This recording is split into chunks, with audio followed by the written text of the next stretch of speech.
So Prince William just did something that most people inside the palace never thought he would actually go through with. And the reason King Charles signed off on it is honestly the part of this story that no one is talking about loudly enough.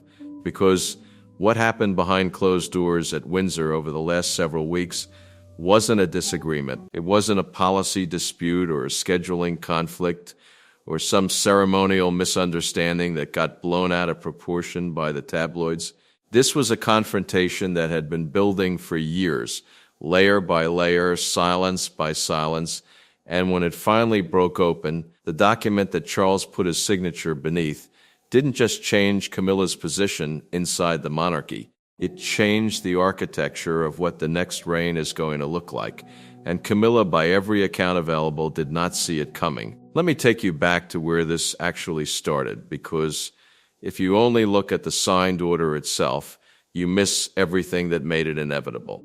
The cracks didn't appear last month. They appeared years ago in rooms most people will never see, during conversations that were never meant to leave the building. And the person who finally forced those cracks into the open wasn't Charles. It wasn't an advisor or a constitutional lawyer or some anonymous palace source feeding stories to the press.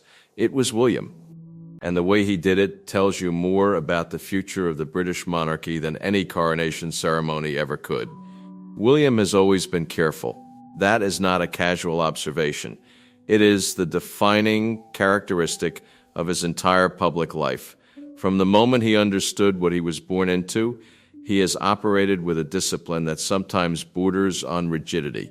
He watches, he waits, he measures the distance between what he feels and what he says, and he almost never closes that gap in public. People who have worked with him describe a man who processes decisions slowly and deliberately, who asks the same question from multiple angles before committing to an answer, and who treats every public statement as a permanent record that can never be erased. That caution is not weakness, it is strategy, and it is the reason why, when he finally moved against what he saw as an existential threat to his future reign, the ground shifted beneath the entire institution before anyone had time to prepare. The threat, as William understood it, was not Camilla herself. That distinction matters enormously because the coverage has reduced this to a personal feud, and it is not. William has never publicly expressed hostility toward Camilla. He attended her wedding to his father. He supported her elevation to queen consort. He has appeared beside her at engagements with composure and, by most accounts, genuine civility. This was never about whether he liked her. It was about whether her continued influence over ceremonial decisions was going to compromise the clarity and authority of the next coronation. And on that question, William had reached a conclusion that he was no longer willing to keep private. The trigger, according to accounts from inside the royal household, came during a closed planning session at St. George's Hall. These sessions happen periodically. They are not public events. They are technical rehearsals and strategic discussions about how the monarchy will manage the transition from one reign to the next. An accession is the constitutional moment when a new sovereign takes the throne following the death or abdication of the current monarch. A coronation is the formal ceremony that follows, the public ritual that cements the new reign in the eyes of the nation and the world. Both require meticulous planning, and that planning begins years in advance because the logistics alone are staggering. Seating, procession order, jewel allocation, robe assignments, oath structure, musical selections, broadcast coordination, guest lists running into the thousands. Every single element carries symbolic weight because a coronation doesn't just celebrate a new king or queen, it defines the hierarchy of the entire institution going forward. So when William arrived at that planning session, expecting a technical discussion about processional logistics, and instead walked into a room where Camilla was already challenging the preliminary seating arrangements, the entire atmosphere changed in a way that multiple witnesses later described as immediate and unmistakable. Camilla had arrived before the session formally began, She had already spoken with one of the ceremonial coordinators and raised concerns about the position she had been assigned in the preliminary layout for the next coronation. Her assigned seat was behind the places reserved for the incoming king and queen consort, meaning behind William and Catherine. In constitutional terms, this made perfect sense. A coronation belongs to the incoming monarch. The outgoing consort's role, if any, is honorary, but Camilla did not experience it as a constitutional detail. She experienced it as erasure. She told the coordinator that she would not be positioned behind the next generation, as though the current reign had already been concluded. She pulled the chair back into the central line of the arrangement and stated that her place should reflect her current status, not her future irrelevance. That word, irrelevance, is the one that multiple accounts agree she used, and it is the word that tells you everything about what was actually driving this confrontation, because Camilla was not fighting over a chair. She was fighting over the fear that the institution she had sacrificed decades to enter was preparing to move forward without preserving any meaningful place for her once Charles's reign ended. William watched this happen in real time. He did not intervene immediately. He stood near the far end of the table, reviewed the documents in front of him, and waited until the coordinator looked to him for guidance.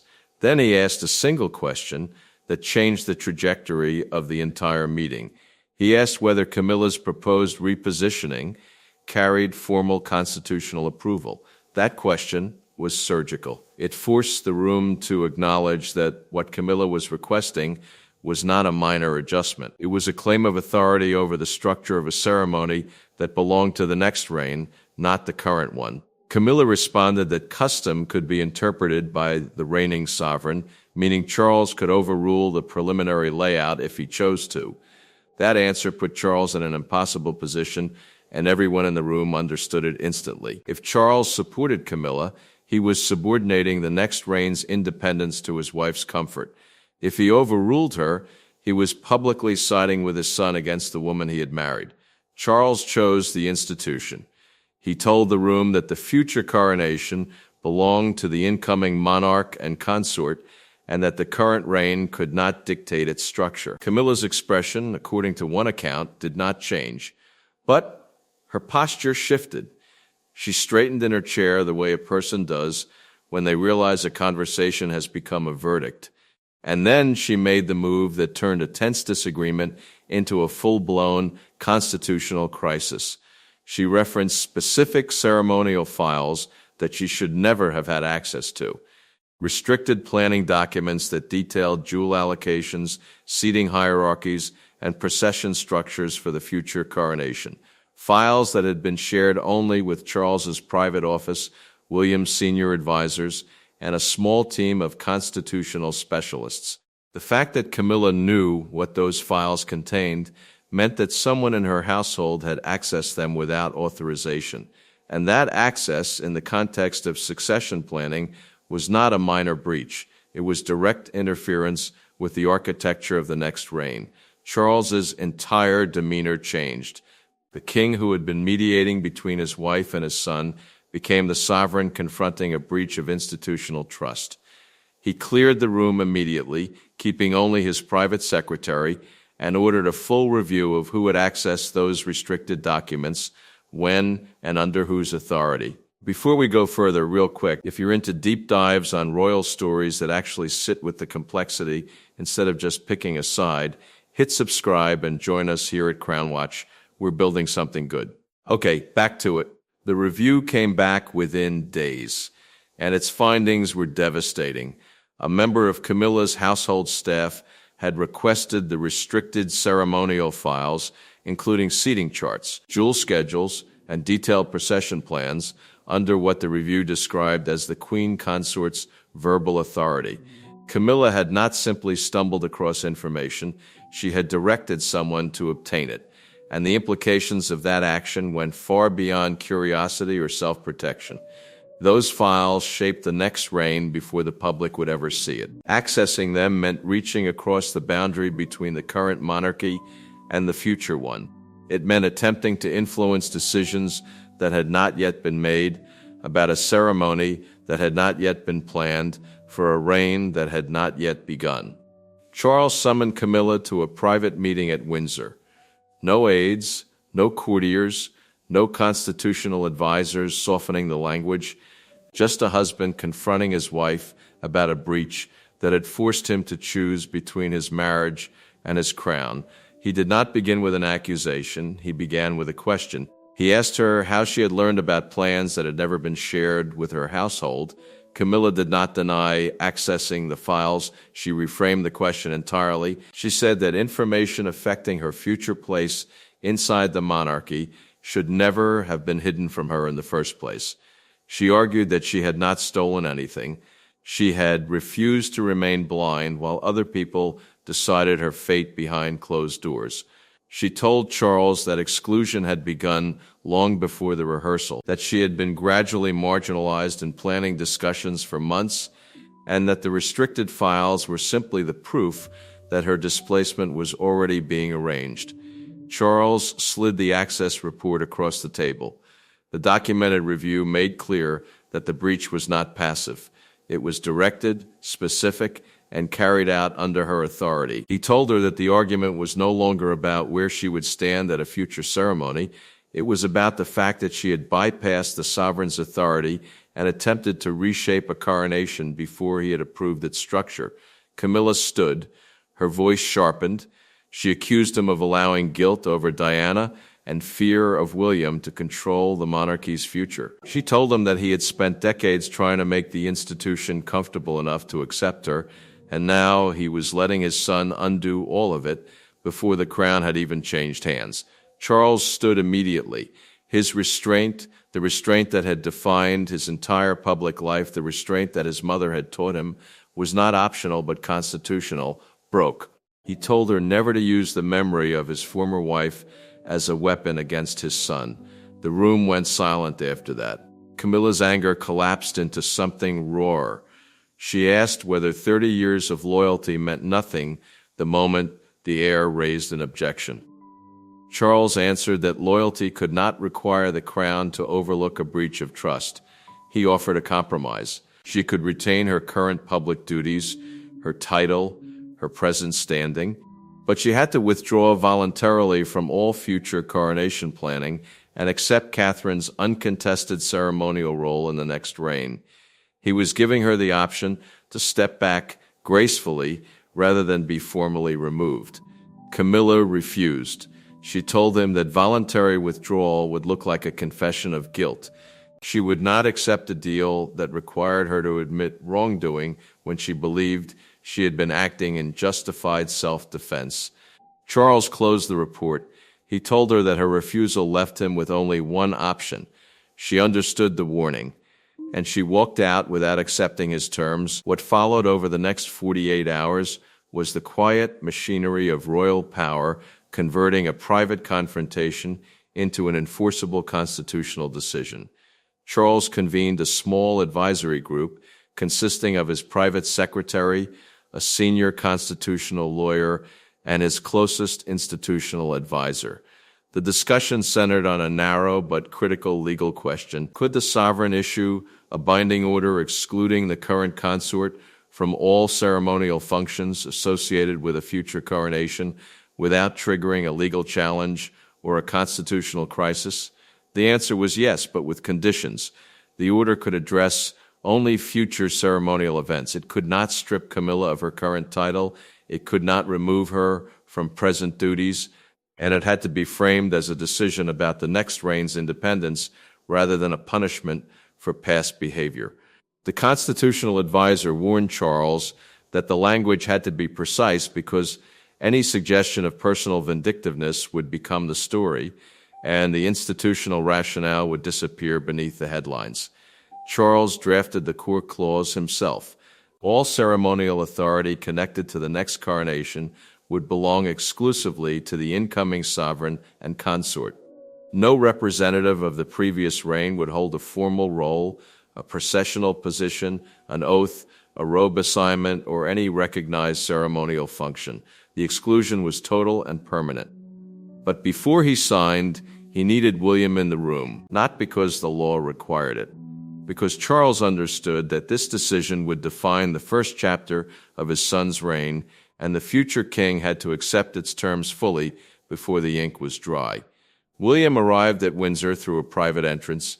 He paused outside his father's study and told an aide that he intended to speak as the heir, not as an angry son. That distinction mattered to him because the conversation he was about to have would either establish the foundation of his future authority or become the first crack in it. He could not afford to let personal grievance contaminate what he believed was a constitutional necessity. He entered the study and found his father standing beside the desk with the unsigned order in front of him. Charles asked him directly whether this decision should proceed. William answered with equal directness. He told his father that the next coronation could not begin under a cloud of competing claims. Catherine's position had to be absolute. George, as the young heir, needed to witness a ceremony defined by clarity, not by lingering power struggles, and no private negotiation, however well-intentioned, could be allowed to divide the future royal household before it had even been formally established. Charles asked one more question. Could Camilla attend the coronation as a private family member without any ceremonial role? William considered this carefully. He said he could accept her presence, but only if Catherine agreed, and only if there was no procession, no robe, no oath, no official seat, and no recognized function of any kind attached to her attendance. He was not asking for her humiliation. He was drawing a line that could never be challenged or renegotiated after the fact. Catherine's involvement in this decision is the part that has been most consistently underreported and most consistently misunderstood, because Catherine did not demand Camilla's removal. She did the opposite. When Charles met with her separately to discuss the order, the princess told him that she would never ask a husband to disgrace the woman beside him. She acknowledged the seriousness of the breach. She understood why the order was necessary, but she also understood something that neither Charles nor William had fully articulated. She understood that the way this decision was made would matter as much as the decision itself. Victory without restraint could turn Camilla into a sympathetic figure and transform a legitimate institutional boundary into a narrative about a daughter-in-law's cruelty. Catherine then did something that Charles later described to his private secretary as the moment he understood why his son had chosen the right partner. She offered to withdraw from early coronation planning herself until the dispute was fully resolved. She volunteered to step back, not because she doubted her position, because she wanted to demonstrate that the incoming consort's authority did not depend on another woman's fall. It depended on the integrity of the institution itself. That offer became decisive. Charles saw the contrast clearly. The woman gaining power was willing to sacrifice her position temporarily to protect the family's cohesion. The woman losing power had tried to seize control of plans she was never authorized to access. One was willing to wait. The other had tried to force the future to arrive on her terms. Charles signed the order after midnight. William stood in the room as the pen moved across the paper. Neither of them spoke for several seconds afterward. Then Charles said something that William reportedly carries with him to this day. He said that protecting the monarchy often means injuring the people closest to it, and that the worst part of the crown was not its weight. It was the fact that it required you to hurt the people you loved in order to preserve the thing they all depended on. By morning, the order had left the king's desk, and its consequences began reaching Camilla before anyone in her household had been prepared for what was coming. The first sign arrived in her red box. A red box is the secure dispatch case used to carry official royal documents to senior members of the family. Its contents normally reflect the duties, decisions, and briefings relevant to that person's role. When Camilla opened hers that morning at Clarence House, the coronation briefing that had been included in her materials for months was gone. In its place was a single note directing all future inquiries about coronation planning to the Prince of Wales's office. She read the note twice. She folded it once. She placed it beneath an untouched cup of tea. Her private secretary entered with additional news. The ceremonial advisors who had been attached to her household for planning purposes had been reassigned. Every wardrobe consultation connected to future coronation events had been canceled. Every briefing, every planning document, every point of contact between her office and the future ceremony had been severed cleanly and completely. Camilla asked whether Charles had personally approved each of these removals. The answer was worse than any accusation could have been. Her aide explained that the signed order activated the changes automatically. No second command from Charles was required. The architecture of the decision was self-executing. Once the order was signed, the institutional machinery carried out its implications without further intervention from the sovereign. Charles did not have to call anyone. He did not have to issue follow-up instructions. The system simply moved, and Camilla's position moved with it. The reaction inside her household was immediate and destabilizing. Staff members who had expected to coordinate with the future court began questioning whether their own positions would survive. Some quietly requested transfers to other royal households, afraid that continued loyalty to Camilla now carried the appearance of membership in a faction that had lost. That detail matters, because royal households depend on institutional memory, personal trust, and continuity. When experienced staff begin leaving, the influence attached to that household begins evaporating long before any title is formally altered. Charles felt the consequences at his next public engagement. He noticed the empty space beside him when Camilla canceled her appearance without explanation. The king completed the program with his usual composure. He smiled when required. He shook hands with focus and warmth. He delivered his prepared remarks without a single visible crack. But he asked his equerry twice during the event whether Camilla had given a reason for her absence. An equerry is a military or household aide who assists a senior royal with logistics and official duties. Even he had no answer to offer. Camilla's next move was to request a direct meeting with William. She sent a private message through household channels accusing his office of using the order to strip away authorities that had never been mentioned in the original document.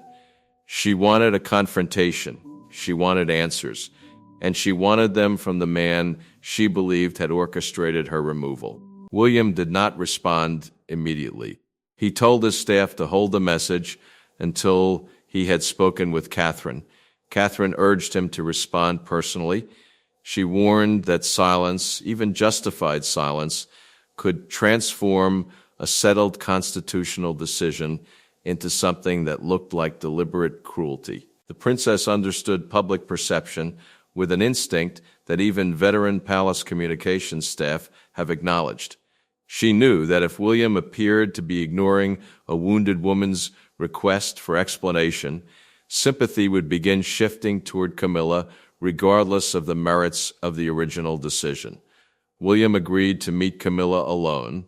He rejected Catherine's offer to accompany him. This confrontation, he said, had begun between the heir and the consort, and it needed to reach its conclusion without intermediaries, without protective layers of protocol, and without anyone else in the room absorbing responsibility that belonged to the two people sitting across from each other.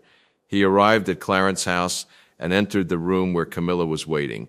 There were no briefing papers, no prepared talking points, no aides positioned outside the door with rescue strategies if the conversation went wrong, just two people who had spent years navigating each other through layers of politeness, obligation, and unspoken judgment, finally sitting in the same room without anything to hide behind. Camilla opened by asking whether he had come as the heir or as Charles's son.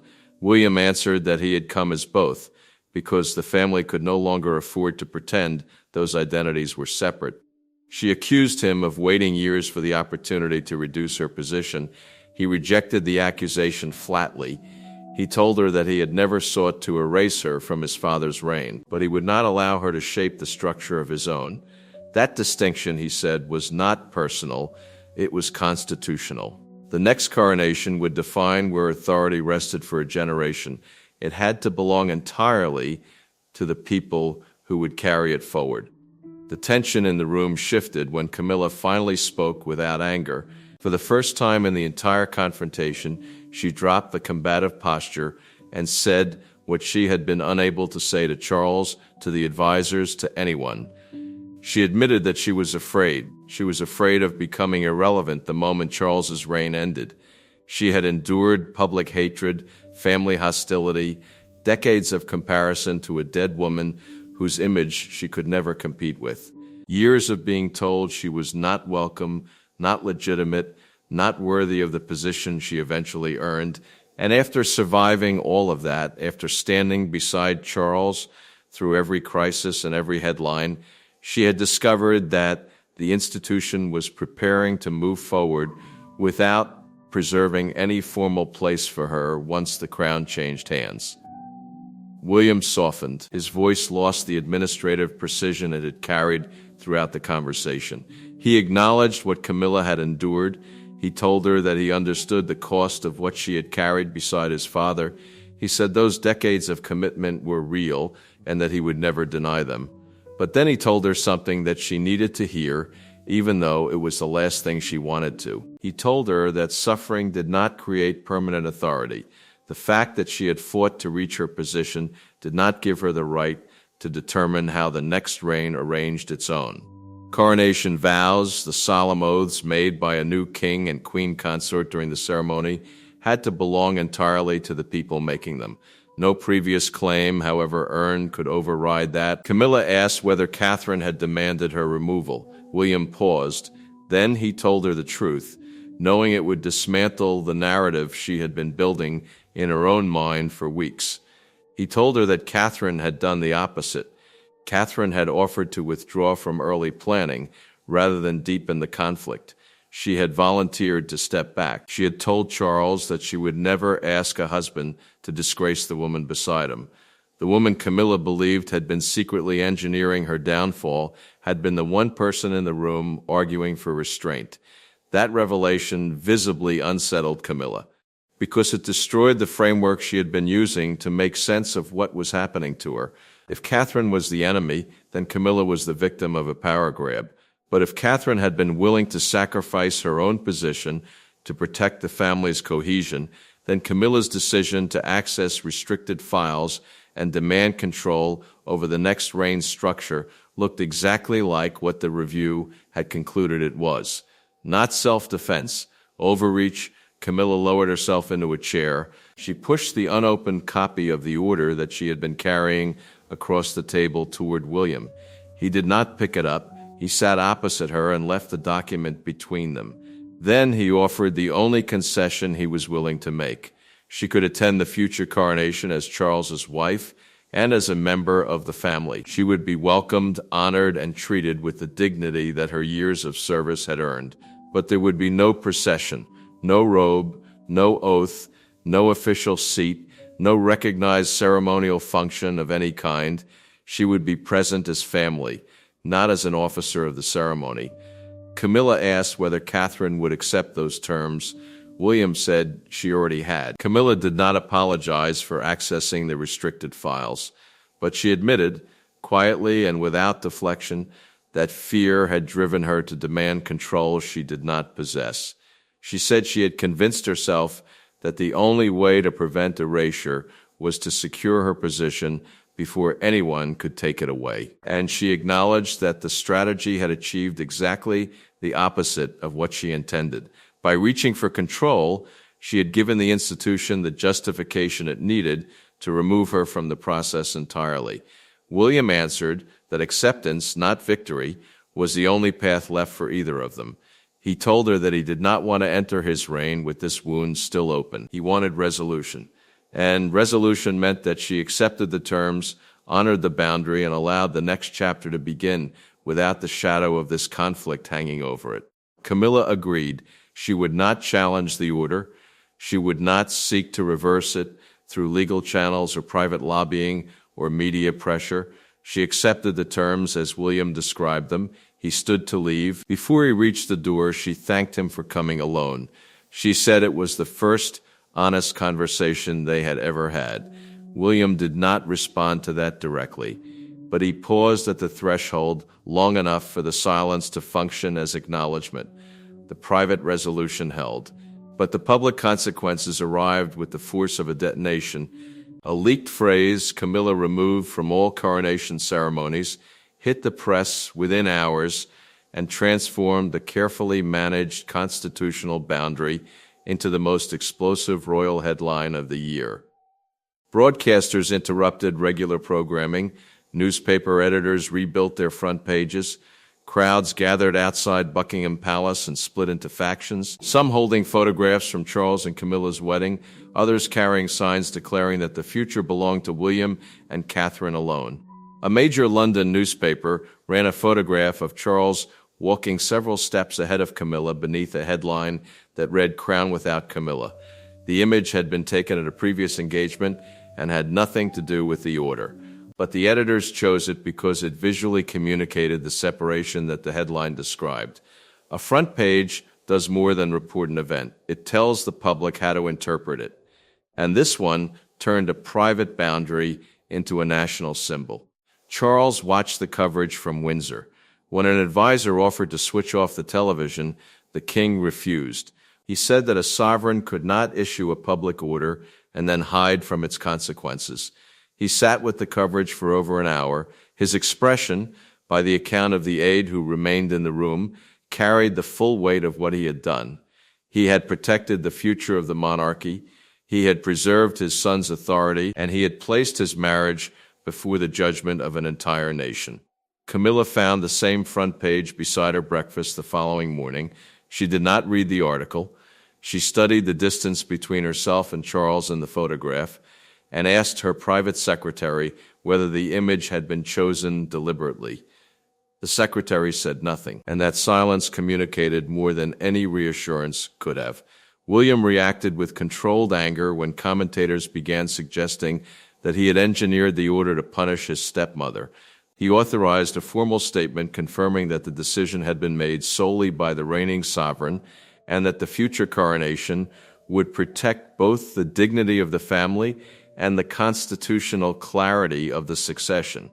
Catherine refused every request for a public appearance that could be interpreted as triumphant. When a woman at a charity engagement told her she would make a magnificent queen, Catherine thanked her warmly and immediately redirected attention to the cause. She understood that the moment she appeared to celebrate Camilla's loss, the narrative would shift from institutional necessity to personal cruelty, and she refused to let that happen. Camilla privately acknowledged William's statement because it removed Catherine from blame and confirmed that Charles had acted on his own authority. That quiet acknowledgement, documented in a household account of her response, signaled that she intended to honor the agreement she had made during their private meeting. The public battle was over. The private wound would take considerably longer to heal. The palace issued a final clarification. Camilla would retain her current title, her present duties, and her public standing for the duration of Charles's reign, but she would hold no formal role in any future coronation ceremony. The exclusion was total and permanent. There would be no review, there would be no amendment, there would be no quiet reversal once the headlines faded. Charles gathered the family one final time at Windsor, the same room where the restricted review had first been discussed. The signed order rested on the table. No advisors were present. A dispatch box waited beside the king, its locked surface a reminder that this was no longer a family conversation. It was the closing act of a constitutional decision. Charles began by accepting responsibility. He admitted that he had delayed setting firm ceremonial boundaries because he wanted to avoid hurting the woman he loved. That delay, he said, had allowed uncertainty to become suspicion, and suspicion to become a breach of trust that the crown could not overlook. He did not excuse what had happened. He did not minimize Camilla's pain. He simply acknowledged that his own reluctance to act had contributed to the crisis and that the responsibility for the damage rested partly with the man who had waited too long to prevent it. Camilla answered without defiance. She confirmed that she would not challenge the order. She would not seek a role in the next coronation. She would not attempt to influence its structure through any channel, public or private. She admitted that her fear of losing her position had driven her across a boundary that the sovereign could not ignore. She said she would remain beside her husband for as long as he wanted her there, but she would no longer attempt to shape the future of a reign that did not belong to her. William made a promise. He told the room that Camilla would not be erased from the record of Charles's reign. Her service, her commitment, her presence beside the king during some of the most difficult years the monarchy had faced, all of it would be recognized honestly and permanently. He would never pretend she had not been there. He would never allow history to be rewritten to exclude her contributions. But the boundary was permanent. His future reign would not be shaped by obligations or negotiations created during the present one. Catherine addressed Camilla directly. She said she had never sought her humiliation. She did not view the transfer of ceremonial authority as a victory. She viewed it as a responsibility, one she intended to carry with the same discipline and restraint that the late queen had demonstrated throughout her reign. She told Camilla that she would not inherit another woman's resentment, and she would not allow the weight of this decision to define the relationship between them going forward. Charles reached toward Camilla's hand. Then he stopped. He let her decide. Camilla placed her hand over his. The gesture did not erase the conflict. It did not undo the order or restore what had been lost, but it confirmed that their marriage would continue even though their royal roles had been permanently separated. The king and his wife would remain together. The crown and the consort would not. Charles locked the signed order inside the dispatch box. He told the room that the decision would never be reopened, not by him, not by his successor, not by anyone. Then he closed the lid, and the sound of the latch settling into place was the last thing anyone heard before the silence filled the room. And honestly, when you step back and look at the entire arc of this story, the most revealing detail is not the order itself. It is not the breach or the confrontation or the leaked headline. The most revealing detail is the contrast between two women's responses to the same crisis. Catherine offered to step back before anyone asked her to. She volunteered to withdraw from planning. She told the king she would never ask a husband to disgrace his wife. She absorbed the weight of the decision without celebrating it and refused every opportunity to present herself as the winner of a competition she had never entered. Camilla accessed files she was not authorized to see. She demanded control over a ceremony that did not belong to her. She used Diana's memory as leverage in an argument with the man who had married her to escape that shadow. And when she was given the chance to withdraw gracefully, she refused, forcing the sovereign to sign an order that neither he nor anyone else in the family wanted to exist. One woman was willing to sacrifice her position to protect the family's future.